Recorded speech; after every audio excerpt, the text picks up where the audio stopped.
Everyone, welcome to Eat the Magic Escapade Edition. This is the podcast time where we talk about what's going on at the parks and what have you. I am Jared the Greek, your usual host for the show, and with me is Eric Kagami, and we are going to talk about the Indiana Jones Adventure Anniversary event at Disney parks. Among other Indiana Jones related stuff and things. So, Disneyland in Anaheim, California, we're the one park in the United States that has an Indiana Jones themed ride. While in Hollywood Studios, you do have the Indiana Jones Stunt Spectacular, which is a fun show. I highly recommend if you're in Florida, do make some time to go see the Indiana Jones Stunt Spectacular. Yeah, it was much... I didn't know what to expect, and then when I saw it, I'm like, this was great, and the way they handle it, the way they explain how stunt work works is great, plus all the set pieces they use. Yeah, they have multiple set pieces. It's a really amazing show.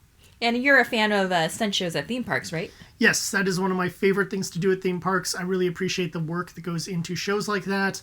My favorite are always can be Wild West stuff, just because I love the Wild West, but I have very fond memories of seeing the Miami Vice stunt show back in the day. That's how old I am, people.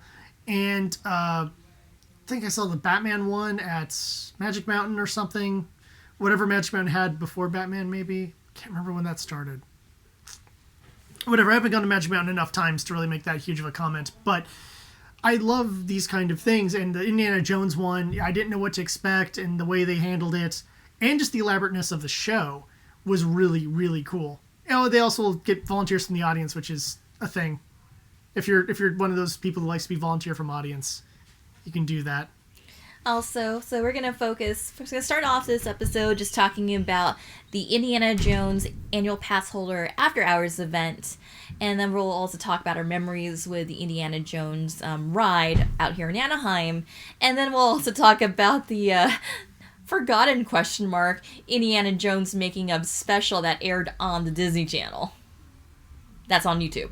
Yeah, it is. You can find that after this, and you can get a good laugh. Yeah, we'll have the link in the description, so you can go check it out once you're through listening to us just kind of ramble about the insaneness that it is. Well, not so insane, but more of the wait, what's the world here? And the fun part is, if you're a Gen Zer, play the who is this celebrity and why were they on this special game? All right, so let's talk about the Disney Annual Pass After Hours event for Indiana Jones, the 25th anniversary. So this ride opened back in 1995, around early March. And so Disney, what they decided to do for the 25th anniversary celebration is to have an Annual Pass Holder After Hours event. Meaning, you go in, check in at 6:30 p.m., over at Star Wars Launch Bay, you get a wristband, you get a button, and you also get one of those decoder cards for the Mara hieroglyphic type things. Not really hieroglyphics, but you can read the symbols, you can translate. They used to give away when the ride first opened. So they're still giving the decoder cards. Like if you go to Bengal Barbecue and you get a char siu pork rib thing, they're also giving away that. They didn't give away because we on the second night, we didn't get the decoder card, but it's all right. I guess they ran out. That would be my guess. Most likely, they probably ran out. But you can also use the Play Disney app if you wanted... If you have time to decode what's on the temple walls, because that line is always moving so fast. Get one of those portable batteries, and then it's completely drained by the time you get through the temple walls. Yes, that's a problem with using the Play Disney app, in the Indiana Jones queue. One, the line moves a lot faster now, and two, that area is a battery suck. Many areas of the park fall in that category. And also the Play Disney app is also a battery suck as well. Yeah, it seems to use a lot of resources. So anywho, so we just started out, at this after hours event, when the park closes at around 10 o'clock, folks can get in line, they can experience the Indiana Jones adventure after the park has closed. We went on the second night. It also happened to be the same night as Pixar Night over in DCA, and I noticed that there were people from the Pixar camp also partaking in this event, so they were literally park hopping this. Yeah, I mean, we may as well. As long as you can get things done fast enough, you can get right back into Pixar Night. It feels a little... I wouldn't do that. I wouldn't do it either, because I want to focus on one park, thank you very much. Yeah, there's enough meet and greet stuff over at Pixar. Hey, 2-hour line for Guinevere. Yeah, and the long time to sit with the van. But you get to meet the boys from Onward. They had, I think, characters from Coco and they had a bunch of other more rare characters over there, including the whole Incredibles family, which you do usually see them one at a time, but usually not all of them together. And Edna Mode did a fashion walk thing, which I'm like, that would have been fun to be part of if I had a superhero-y, Pixar-y thing I could have brought in for that. But I guess if I was going to do something superhero-ish, I'd have to not have a cape. She would be very upset if I did. As far as I know, none of your cosplays have capes. No, I do not have a cape yet. I feel very sad. I like capes, especially space capes. But, yeah, what you going to do? The thing is, we didn't go to Pixar Night primarily because we didn't think there was really enough to warrant going to Pixar Night, which might seem whatever to some hardcore Disney people, but to the average Joe, I think you can understand where we're coming from here. So yeah, it's nice to see the rare characters. There's probably one or two Pixar-type treats. A couple of Pixar treats that look really good, but then again, like, they're not available till 9 o'clock, so you kind of have to hold off your appetite until 9 o'clock. And that's my bigger issue. And then your appetite kind of slows down after 9 o'clock in the evening. Mm-hmm. Unless I starve myself or something, and then, yeah, great, but I also have to suffer through starving myself up till 9 o'clock. But speaking of which, speaking of food, there were also some Indiana Jones 25th anniversary themed food for this. And this was really good. It was all in Adventureland, because that's where the ride is. So they had three main ones. So at first over at Tropical Hideaway, they had like this noodle shake thing where it's like noodles in like this plastic cup. I'm like, pass. Like it was a noodle shake salad. It was or a whatever shake it was. salad. It was a noodle shake salad. So for those who don't know, this is a salad where you pop off the top, you pour in the dressing, you close it, and you go, shake it, and then your whole salad is covered in your dressing, and you can just kind of eat it out of the weird cup thing. McDonald's had these for a while. They may still, I don't know. I would never eat a salad at McDonald's. It was just kind of too pedestrian to review. It's like, okay, we'll just pass on this. And it doesn't feel tied into Indiana Jones in any sort of way. I don't remember Indiana Jones being a big salad eater. I don't remember him, wanting his salad shaken, not stirred. Like, I don't know. It just didn't feel thematic to me. It just felt like, hey, we're going to experiment with this and see if people like it. I feel that that's what that was. Anywho, but we also have the loaded Dole Whip, which came with a free spork. Take that, Galaxy's Edge. Yeah, a Galaxy's Edge, and they're like $11 spork. And even at retail, this is a 99-cent spork, but like, free spork with the loaded Dole Whip. And I really like how they themed the loaded Dole Whip. You had like these Pocky sticks, kind of like as spears. You had like this cake pop representing the boulder. Oh, good. It was the way I think you best described it, like off camera. It's like you go into Cold Stones and you put everything on it. Yeah, it's the kid who gets the Frogurt and then just dumps every possible thing on it. So my favorite part of it, because I thought like the taste went really well together, were the gummy worms plus a Dole Whip. Yeah, that was a great combination. Nice citrusy kind of a combination. Little chunks of fruit that were just kind of at the bottom there that I think was supposed to be like gravel or something. I'm not quite sure what it was supposed to represent. Flames, lava. Like, like when you go down. Oh, that's why they had the syrup on there. So syrup's supposed to be like the lava coming down, and then it's supposed to be the fire at the bottom. The fruit was really good. The fruit plus Dole Whip is a great combination. Do more of this, The fruit Disney. syrup was really good. And, if you want more of my thoughts on that, the review is up, I believe. Yes, it is online. It's on the channel. Check it out. Check that out when you're done here. But it was really, really good. I hope they bring this back for any reason. And also we have the char siu pork ribs over at Bengal Barbecue. And those were really, really good too. That Bengal Barbecue is so good, and I feel it's like underrated. I don't know that many people go, oh, it's like one of my favorite places. Oh, I feel Bengal Barbecue warrants its popularity because there's always a line in front of Bengal Barbecue.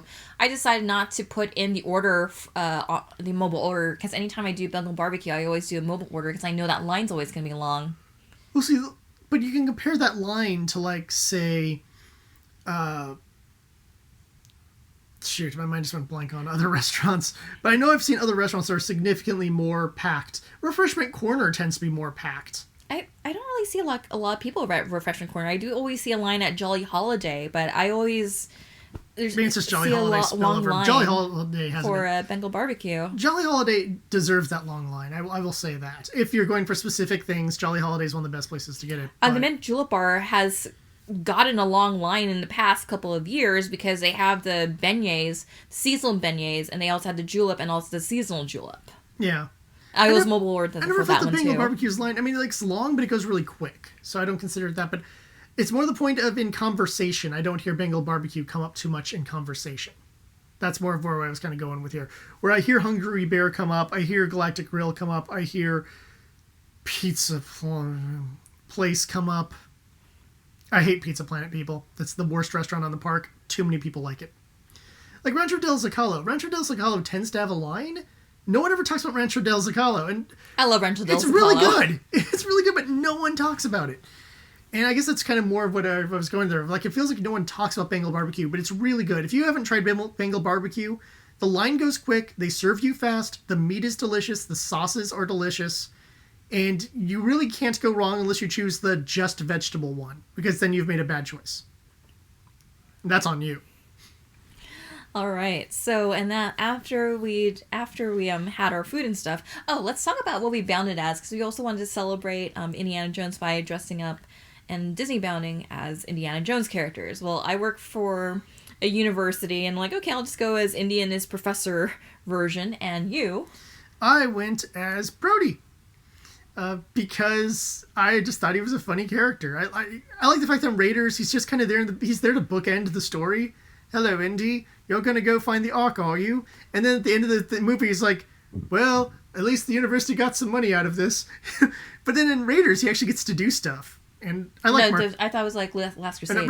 Last Crusade, he actually gets to do stuff. Sorry, I don't know why I just said Raiders twice. But Marcus Brody gets to do stuff, and he's a great comedy relief character who isn't obnoxious because he actually helps out the group. He knows stuff, and he does things. But he still brings some levity to all these generally serious characters because he's kind of a goofball. But he's like a fun goofball, and I like comedy relief characters who aren't just like, I'm the dumb guy who does stupid stuff because that's funny. It's like, no, he's a smart, socially awkward guy who's funny because of just how he doesn't really fit in this action-adventure story.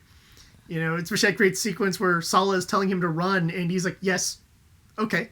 And he's just standing there. It's like, no, I'm telling you to run. Get away from these people. They will kidnap you or beat you up or any number of other things. And I love that sequence. It's just let me find my papers. Run. Oh, yes. And so, see, they're right around here somewhere. I know that. Run. Okay. It's just doesn't pick up on the social cues when they're yelled in his face. It's great. Oh, and then the riding off in the sunset. I know the way, and then almost falls off his horse. I don't know if that was like a accident with the actor, or if that was actually meant to be that way. I think it was an accident with the actor, and they're like, that's the shot to go with. That's the most Brody moment you could get out of there. I'm right on my horse and whoa! I almost fell off. And yeah, I like the character. I'm sorry. Plus, how many people go as Marcus Brody? I've seen Salas. I see way too many Indies. Hey, I like Indy. You see a handful of the different villain characters, but you never really see Marcus Brody. Come on, Marcus needs some love too. Plus, I realized I could just wear that at a con if I actually had an indie group. And I want an indie group. You've been wanting an indie group for a long time. We need an indie group. Well, we've been planning the cold open for Temple of Doom for the longest time, with me going as Willie, you going as Indiana Jones in the dinner jacket, Deb going as Short Round, and Stan going as Lao Shi. Lao Shi, yeah. I need to watch Temple of Doom again. Just because that movie is awesome. I love it.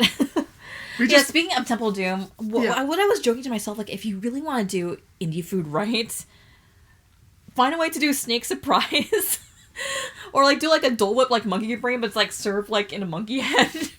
Like, a souvenir sipper. Yeah, a souvenir sipper, though, but it's just be monkey-themed, yeah. It would be great with just even regular ice cream. It doesn't even need to be Dole Whip. Just get some strawberry ice cream in there. And that would be great. The snake one would be a little more complicated. And then I would just put, like, just gummy worms just on Dole Whip. Just have that as a standard. Like, just gummy worms in a Dole Whip. Call it Snake Surprise. Snake Surprise.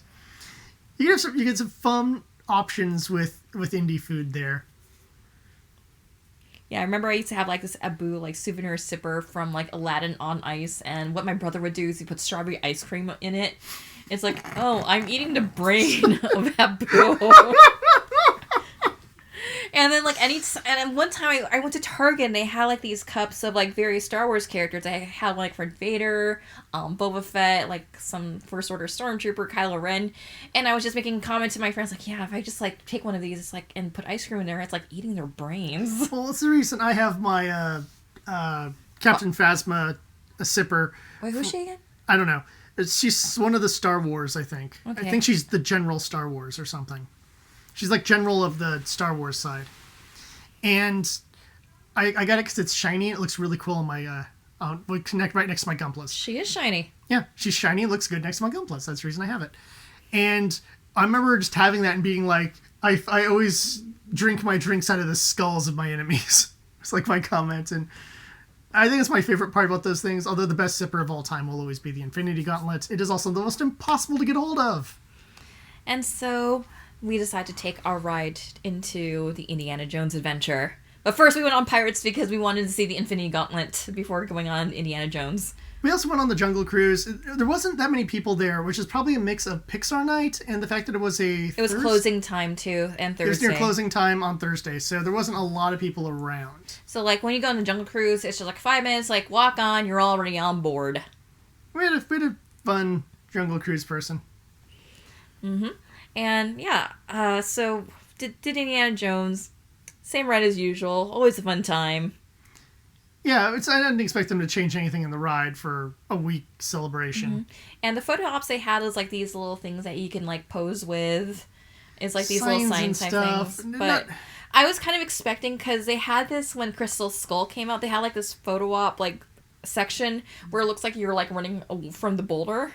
That would be nice. I would take a magic shot with Mara in the background, like the eyes glowing or something. That'd be kind of cool. Oh, that'd been awesome if they had like a photo pass people, and it's like, yeah, for like any night you could like get a free one photo pass type thing and get like a magic shot with like something. I just felt like there's more they could do, because with magic shots, that adjusting that isn't that hard to do.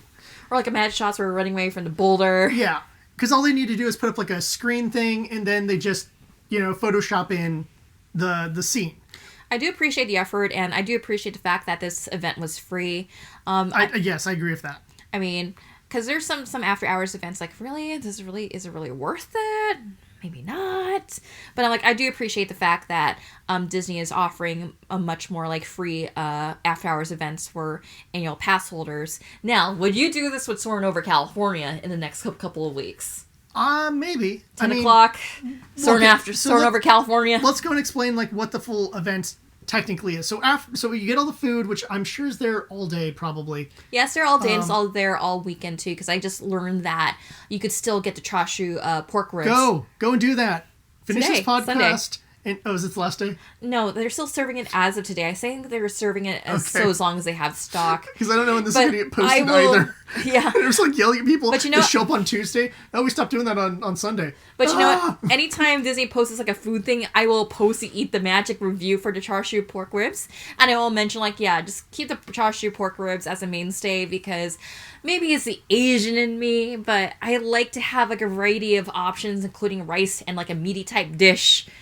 So I don't have to always rely on burgers and fries, because I like to see more variety with food choices at the Disney theme park, especially in Anaheim, because I felt for the longest time we've always had the option of like American like hot dogs and fries, hot dogs and chips, this version fries, this version burger plus fries, etc. And I just kind of miss just kind of having, okay, I can have like rice and meaty stuff. It's one of those things where Asian food at Disney parks is always very hit and miss. We've learned over the years. This is true. So when they get something right, we're very much like champions, waving the flag, going, "Yes, this is it. This is the winner. Checkered flag, you did it." But okay, so you have the foodstuffs, you have the photos, the button. Now for those annual pass holders, or AP people, as I like to call them. You get a little wristband thing, and then you could stay after closing to go on Indiana Jones, I think from, 10 o'clock to 11 or 12? Something like that? It's when the park closes, then they have the opportunity to go on the attraction that is targeted towards AP after hours. You don't get to stay for everything on the park. It's just you get to do some indie runs with...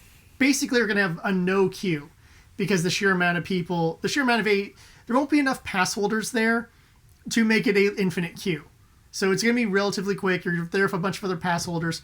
Probably some bounding or cost bounding as indie characters, I would assume. Even though the only two I saw doing that was us, I assume there's other people like that. There were people wearing like their right? anniversary shirts, and they were wearing like their Indiana Jones and fedoras. So there are people there in spirit of the Indiana Jones fandom, which I do appreciate. And so you get that kind of thing going, and that's kind of cool.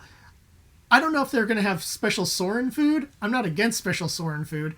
I think I'd do it for Soren if it's Soren over California, because that's the version of the ride my family worked on. They did bring back Soren over California for Food and Wine Festival, so it's right there in DCA. Yes. Okay, then yes, find out what the day is, and hopefully it's still Soren over California. I'm down. Yeah, hopefully, it's there the whole as long as Food and Wine Festival is running in DCA. I don't know the correlation of those times. I don't keep track of the Disney calendar. Okay, so Disney calendar. So there's certain days where they're going to do a Soren over California after hours type thing. Okay, then I'm down. Let's do it. All right, cool. Let's find a pack the roadster. We're going. All right, let's take a Sabre or Arturia. This is a 10-minute drive from our house. Sorry, the roadster. That's a joke for old people who've seen the vacation movies. All right, so we covered Indiana Jones, the AP night. Do you remember your first time you went on the Indiana Jones adventure? Oh boy, that would have been probably 3 or 4 years after it was actually built. I'd say 98, 99, somewhere around there. And I think I went on with the family because family's been huge Indiana Jones fans. I saw Last Crusade in theaters. And I think the order I saw the movies was Raiders, right before Last Crusade, and then Temple of Doom after Last Crusade. And I don't care if this is an unpopular opinion. My favorite is probably Last Crusade. That's my favorite, too. So I know some people are like, if you don't see Raiders or Temple of Doom, then you're dumb. And I'm like, no, this one's great. That's everything you want. And some really cool set pieces. The Zeppelin set piece, the tank chase, the speedboat chase. There's humor in here, but it's all done in a really smart sort of way. Where, yes, Henry Sr. and Brody are kind of comedy relief characters, but they're also useful to the plot, and they're not dummies. They know what they're doing. They're just a little bit... They're not action heroes. They're non-action hero characters stuck in an action hero movie trying to figure out how to not get killed. You know, the scene with the Grail and the Knight, the 3 tests, which... Oh yeah, okay, or basically someone played D&D and then decided to set up this dungeon, but that's fine. How many movies do we see that actually have good D&D style trap tests? And the answer is not that many, and I do appreciate the trap tests. And so, I don't know, there's a lot of stuff I really, really like about that, and I like how it's just... that ending, that just riding off into the sunset is so perfect. Versus just showing me some old, musty storage area where they put the Ark, or... Top men. Riding away on an elephant or something. I think it was at the ending of that, right? They're riding away on the elephant. I just remember the elephant just sprays Willy. Yeah. The ending of Temple of Doom. I mean, it's all happy. Everyone's out having celebration. Like, all the kids are free. Party. Yeah, the kids are free. Party. It's fine. It's very Ewoks. It's very Yub Nub. Yep. No, I love that song. I don't know. So like I said, it's my favorite of the movies. And so my whole family went on the ride together. I remember... I've never liked that queue. Being visually impaired and being in a dark location, not fun. But the ride itself, I remember just not knowing what to expect. So I'm going in and I'm seeing the truck that you get into, and I'm like, okay, this is going to be some sort of, dark ride equivalent, but I'm going to see Indy fighting, some, stuff. So when you go in there and you have Mara being like, oh, you've looked into my eyes, you will go to the gates of doom. And I'm like, well, okay. And then you see all the effects. You see the lightning effects, the fire effects, the bug effects, the fact that the car's like rumbling and rattling. I didn't expect any of that stuff. And it really was kind of a surprise. I was like, oh my gosh, this is like the most intense ride at this park. And then I was countered going like, what about Space Mountain? I'm like, I think this is more intense than Space Mountain. Because the Space Mountain is just a roller coaster and you can't see stuff. But this one, there's like fire and there's lightning and there's giant snake and there's the boulder and it's everything. It is just, you are in that movie. It feels like you're in that universe. And if you're really lucky, you get to put your hands on the wheel and pretend like you're driving and going vroom vroom. I still remember the vroom, time vroom. that you went as it was Halloween party and you went as Dick Tracy and I made the snarky kind of like yeah, let the blind guards drive. Yeah, but then I did what I normally do. Vroom vroom. I'm a driver. Vroom vroom. Just like if I'm on Mr. Toads and I just yell vroom vroom the entire time. I remember one time, my friend from Chicago, she was with us on Indiana Jones, and then a friend of mine who was like superintendent initial D is like, yeah, Jen, don't forget to drift. Knights of Fire, Dalton Knights of Myra. I think the other part of the Indiana Jones adventure that always kind of stuck with me was the Super Bowl show they did as a promotion. Yes, I remember Where you had that. Indian Marion on like a volcano being chased by like everyone. And musical interludes by Patti LaBelle and a finale to Circle of Life. Because when I think of Circle of Life, I think of Indiana Jones. It just melds together like chocolate and horseradish. It's just a beautiful combination. But it's pretty epic. Look it up on YouTube. Super Bowl halftime show 1995, Indiana Jones and Patti LaBelle. Because when I think... It was all a promotion for the ride. So I thought the ride was going to be more, I guess, a volcano-based kind of thing. Because that was what they showed in that. They're on a volcano. They're the tribesmen. They have to save the Heisman Trophy. Yeah, they're saving the Heisman Trophy. And I was like, I know the Heisman Trophy's not going to be here, but I'm assuming it's more like that. Like, I'm going to ride through this like a dark ride, and we'll just see little segments of Indy going like, oh, I almost got it. No, they stole it from me. Ha. Trash with the whip. Trash with just like a machine, just like doing the whip movement and stuff. And that's not what I got, and that was a very pleasant surprise because no one told me. I didn't live close enough to go to the park all the time. So when I finally did live close enough to the park, it was passé for people. They're like, oh, yeah, that thing. And I'm like, right, because it came out in 95. And now it's 98, and you've gone on it 6 times, 7 times, Mr. I've lived in Orange County my whole life, but I did not live in Orange County my whole life. So moving to Orange County gave me that opportunity to go on the ride, and I was like, oh, this is really awesome. And I've always said it's one of my favorite rides and my least favorite queue.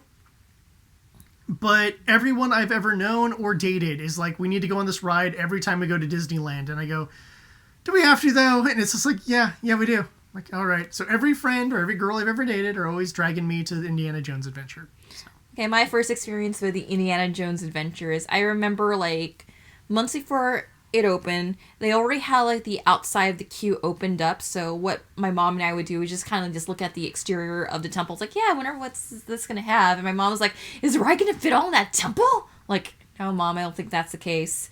And I remember they had to take a chunk out of the ER parking lot to get that show building in there, so we had to lose some parking space to get that. And apparently, I guess you can see the ER sign if you ask this cast member to shine a light in the projector room area. Oh, I did not realize that. Yes. Huh. So it's built over the old ER parking lot. Okay. And that I believe that Espelon is what used to be the Winnie the Pooh parking lot before they built California Adventure. But anywho, so I remember I went on it with my mom the first time around. I had a lot of fun. I really enjoyed it as a kid. And then I remember going on it again with my elementary school chum, Raina. And then we were also trying to decode all the letters on the walls. Yeah. Back in the day, like, yeah, you got this decoder, and which had, like, all the symbols and hieroglyphics from the temple, and you were encouraged to translate them, and the lighting would be like so low and would flicker, so it can also like just trick your mind to like just believing what you're not believing what you're seeing. And back in the day, like, the whole line, there was like no fast passes when this opened up. The whole line would just go start to finish throughout the whole temple. It's not like, okay, we're gonna let in like groups of people at a time into the temple before they hit the projection room. It's more like, okay, we're gonna like an infinitely snaking line. snaking all around. So you had time to go like see the hieroglyphics, and you can have time to translate. That's why I'm like, okay, to play that app, like, yeah, good luck like finding time to like look at all this stuff. Or you're just gonna really walk slow and tell people, oh yeah, just go past me. Because there's some humorous ones too. Like there's one by the drinking fountains that like it's along the lines like, yeah, like fill up your thirst or like hydrate or something like that. But there's some pretty humorous ones too. Like, I know you can like find all the translations online because I was curious. So like, okay, I'm gonna look up all the translations online. I mean, of course they are. There's enough of a fandom that they would have all those listed. And yeah, and this was a ride that turned me into an Indiana Jones fan, and I had like the biggest crush on Harrison Ford at the age of 10. And after we did the Indiana Jones ride, my mom showed me Temple of Doom. The first movie you saw was Temple of Doom? Yes! That is not the good first movie choice. To show to a 10-year-old. This is the same mom who said, like, oh, Aliens? That's a nice movie. Let's watch it. She's like, oh, I like Aliens. And I also like Aliens 3. I like Bishop. He's my favorite character. Well, Bishop is pretty awesome. Yeah, he's pretty awesome, too. But... No, as a kid, like, because of the way Alien, the first movie was paced, like, I didn't have the attention span for it. I didn't really appreciate it until, like, I was later in middle school. I was in 5th grade. The atmosphere and the attention building doesn't really work well on kids. But that goes for any movie that's built around atmosphere and tension building. Like, for example, just to go to saying, I like the ghost movie, The Others, featuring Nicole Kidman. I love that movie, too. There is no 10-year-old who could sit through that movie. Not a chance. All the build-up, all the attention and the what's the word I'm looking for? Atmosphere would just go over their heads. They wouldn't be able to grasp what it's trying to, the haunting atmosphere it's trying to build. And that movie scared the ish out of me. The Others? No, not The Others. Temple of Doom. Yes, it should. It scared the ish out of me. It is a scary movie. I'm like, what am I watching? What's going on? It's like you accidentally got your Indiana Jones in my horror movie. Well, we got to put it up on the screen. Okay, I guess we have to. And by the way, this is the same Filipino mom that would show like Chris Aquino like movies from the early 90s. For those of you who don't know, Chris Aquino, she's considered the Filipino scream queen. And the way they do slasher movies in the Philippines are movies that are ripped from headlines. Oh. And basically, you're seeing the victim in real life being tortured and being done all these really horrible things that I can't see on YouTube. Yeah. Just think of it this way. If you've ever seen an Eli Roth movie... There's a movie literally called Chop Chop Lady. There, I spoiled it. Yeah. But I was going to say, if you've ever seen an Eli Roth movie, just imagine that, but it's using, like, real people who actually got killed by somebody. Months after the folks are buried. Yeah, that's pretty disgusting. Now, back in the day, Fox, for their movie of the week, would occasionally have those things. And that's why Fox had that reputation being a trashy network. But the way how Fox would do it, they do it from an investigator point of view. Sometimes it was just... Right? Well, no, because they also did like a Tonya Harding one, like a week after Tonya Harding. Oh yeah, I vaguely remember those. I do like the Margot Robbie Tonya Harding movie. They did an OJ one, like... They did like 7 OJ movies. Well, they did one pre-Bronco chase, and I think they did a sequel and or a remake of that same one post-Bronco chase. So, like, they would do that kind of stuff, and that's why Fox is known as a trashy network. It's like, oh, it has a cartoon that has swearing in it. It has, these trashy movie of the weeks that are ripped from the headlines. Oh, it's a great one. So they also had a Killer Bees movie and, like, stuff like that as well. It's wonderful. Old school Fox was trashy and wonderful, and I'm so glad it was part of my adolescence. But I don't think I would show Temple... I understand why my family showed me Temple of Doom last. I understand that one. Where it's like, okay, you're going to go see, Indiana Jones. I'm like, well, who is Indiana Jones? And it's like, oh, here's Raiders. And we watch the Raiders. I'm like, oh, this is really fun. And then I watched The Last Crusade. I'm like, oh, that was really fun. And it's just like, okay, this is the darker, scary one. If it gets too scary, you just tell us, we'll stop the movie. And I sat all the way through that thing because what my family has always been kind of thought was strange about me, it was that I'm really into the macabre. And so I like that one, and yet for a reason it didn't become my favorite. For some reason, Last Crusade is my favorite. I love Temple of Doom. It's one of those ones where it's like, if they were given like a score out of 100, it'd be like 90. It would be like a 100 out of 100 for like, Last Crusade, and then it'd be like 99 out of 100 for like Raiders, and then 98 out of 100 for Temple of Doom. Like that's how I would. Post them. It'd be that close. It's not one of those like, oh, well, then Temple of Doom is just garbage, and the other two I like. No. They're all like right up next to each other. Anywho, so yeah, that's what got me into Indiana Jones.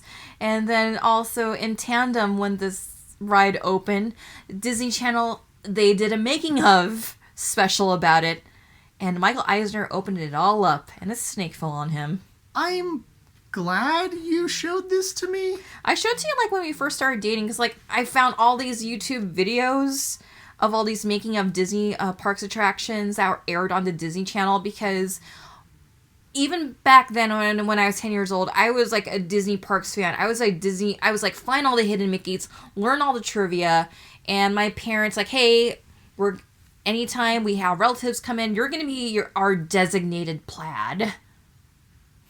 It's a lot of pressure for a kid. Yeah, it was fun. I really liked that, pointing out all the trivia. I like pointing out, like, there's a basketball in the Matterhorn, and, like, what used to be in Star Tours and all that fun stuff, and explaining what Pepper's ghost was, like, at the age of 10. All right. Mm-hmm. And so I really liked watching all these, like, Disneyland specials. Like, it was, like, during the time of, was it? I'm just trying to remember, because it was the 45th anniversary. Was it, or was it the 40th? No, it was the 40th anniversary. Yes, it was the 40th anniversary in 1995. And I think their tagline was 40 years of adventure, and how, like, Mickey Mouse, because I remember buying the Indiana Jones Mickey Mouse plush. I do remember those being on sale, yeah. Yeah, they had those for a while, actually. And they had those for a while, because they also used to have an Indiana Jones store where there's now, like, seating for Bengal barbecue. Mm-hmm. And the text they had was very similar to the Indiana Jones text. Yeah. So I really enjoyed watching the specials. Glad I was able to find it on YouTube. And the people who are hosting this special is John Rhys Davies and Karen Allen, who respectively play Sala and Marion in Raiders of the Lost Ark. Yeah. Yeah, the special opens up with Michael Eisner being like, hey, isn't it cool when we can combine stuff together and make things good? And by the way, I miss, like, having, like, the Disney CEO just kind of come in and introduce something. And it always just made it so much more personal. Well, the one thing of Eisner is that Eisner loved, I don't know if he loved, but he knew the market value of having Mickey there with him when he's, like, doing the anniversary specials, or the snake falling on him in this. And it's just, he knew that, like, making himself part of the magic does a lot for public opinion. Versus seeming like you're some weird monarch in a tower somewhere who is not part of the experience. And isn't going to have fun with it. And Eisner knew how to have fun with it. And I think that was one of the things that really set him apart for when we eventually do our whole Why We Love / Hate Eisner podcast. Eventually. But after that, yeah, it gets John Rhys Davies and Karen Allen, and it's really bizarre how it's framed, because it's framed as if the Temple of the Forbidden Eye is a real place, and then Imagineers somehow, like, sketched it all on a trip, and then came back to Disney Park and then rebuilt the entire tower, the entire temple there. Down to the curse that somehow Imagineers could just install into there. And they refer to Indiana Jones as a real person. And this is Karen Allen and John Rhys Davies playing themselves, not the characters from Raiders of the Lost Ark. So it's a little bit trippy, just kind of like seeing them, like, because they're kind of dressed up / bounding as their characters, characters. But they're not going as their characters. And Sala is part of that ride story too, because he's your safety spiel guy. Yeah. And it's all clearly taking place during, like, the 30s or something, because you have the old Eye on the Globe and stuff like that. You know, who'll tell us who'll win that 1935 World Series. World Series. If there is one. And so it's doing that whole kind of thing. And I'm like, why didn't you just have them be their characters exploring the Temple of the Forbidden Eye, instead of being the actors dressed like the characters, but then saying that Indiana Jones is a real person? So then what? Are they just involved in, like, documentaries of his previous adventures? But then... Something I did like about this special is when they're, like, exploring through the temple, they see a lot of the temple excavators. You see some archaeologists, like, just kind of walking around and just as extras. And you also see the film projectionist. And then those people are actually Imagineers who worked on the ride, because you hear John Rhys Davies like, yeah, Mr. Lang, can you play the film? That's Skip Lang, who is the art director of the ride. Yeah, and then the film goes in and shows the various Imagineers talking about it, and they're talking about it as if they literally have, like, the sketches of the temple and we're rebuilding it, and that's where they explain the whole, and we even brought over the curse. Oops. But I actually do like watching like just some of the making of like all the behind the scenes, especially just the sheer amount of artistry that went all into the making this details, thing. Yeah. especially like there was like this one clip when Skip Lang was talking. He was just talking about like, yeah, it needs to look rusted. It needs to look aged. It needs to look weathered. And it shows like one guy just throwing like just dirt on like, I think it's like skulls or like the wall just so it can add like a lot more aged. And a lot more aged.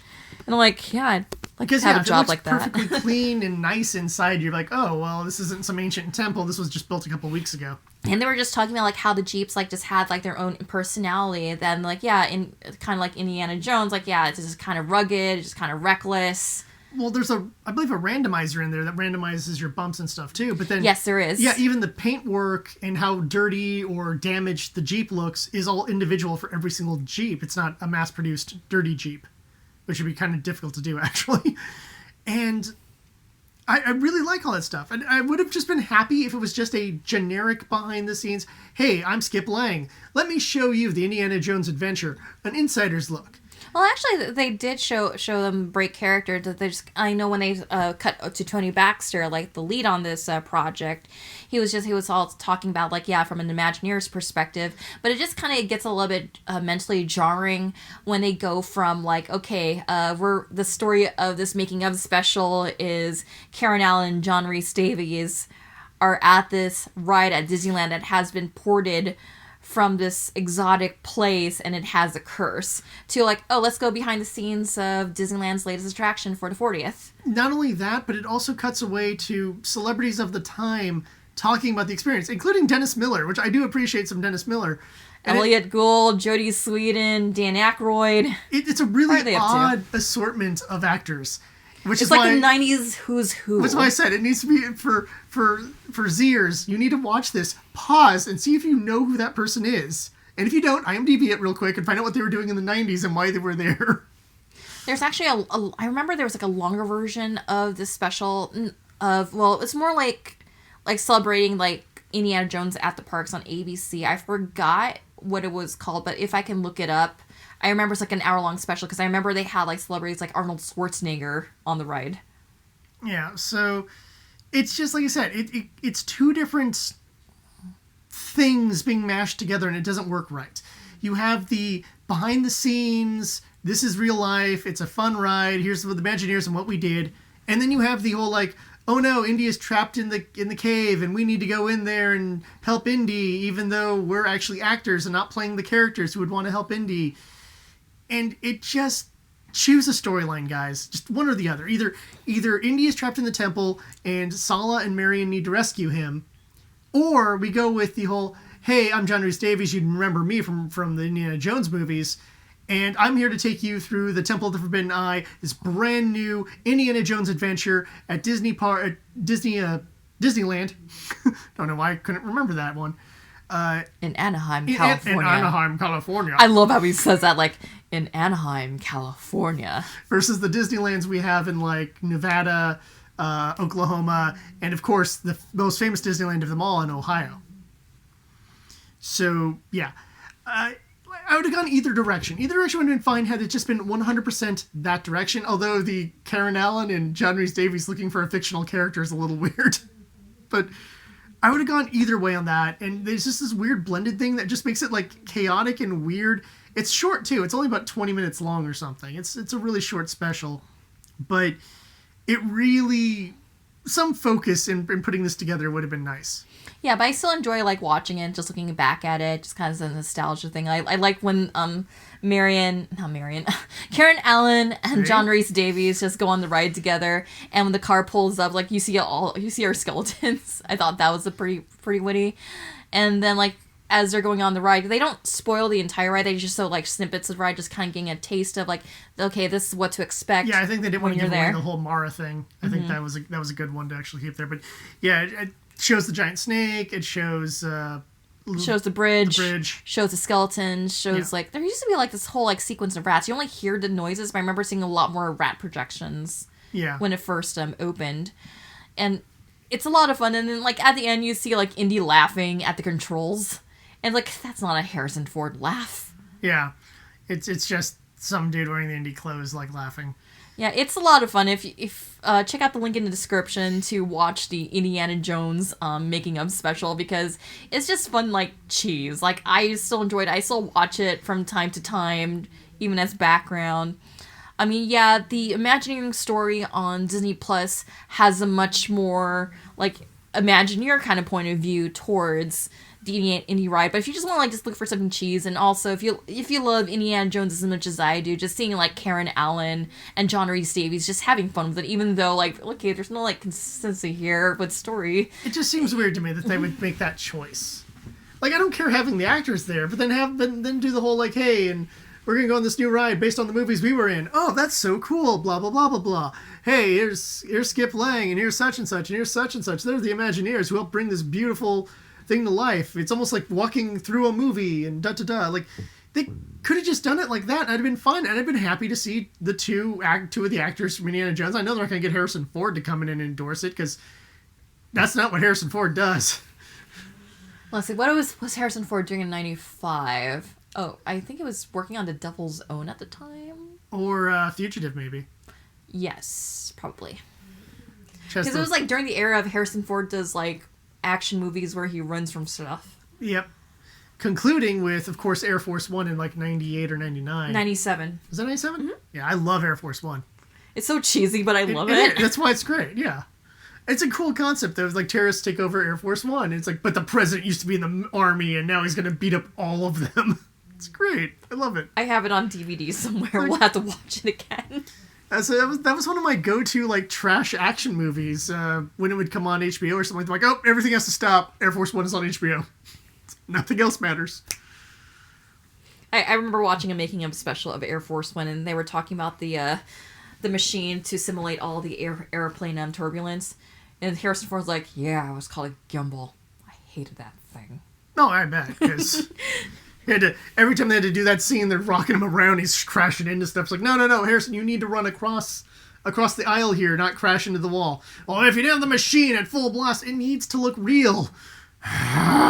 Fine. And action. Oh, get my damn stunt double to do this. Oh, it would have been great. Harrison Ford is such a ornery fellow. All right, so that's it for our Indiana Jones episode.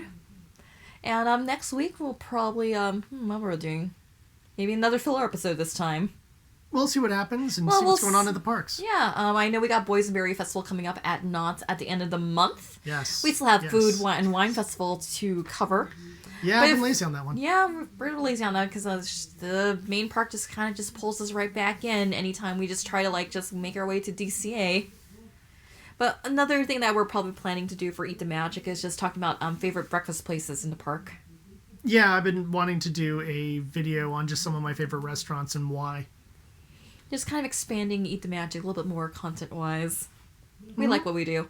But yeah, if you want to, please support us on Ko-Fi. Also, if you wanted to buy someone a special gift, you can always use our code EAT15 for Magic Candle Company. Link in description. Yep. And they have great foodie type candles there for foodie types like me, including confectionery, mouse waffles, and of course, everybody's favorite, pineapple whip. Yeah, we'll have to get a few for a room because we're already running out of our India and Haunted Holiday scent. I do like the Haunted Holiday scent. Yeah. There's a lot of the scents are great. That was also a food scent, come to think of it. Yeah, that had the gingerbread kind of smell. We're all going to get Orange Groves in celebration of Soarin' Over California returning for a limited amount of time. Yeah. All right, so Jay, take us out. All right, until next time, remember to eat the magic. Let's get overly dramatically. So who's down for Indy 5? Ugh.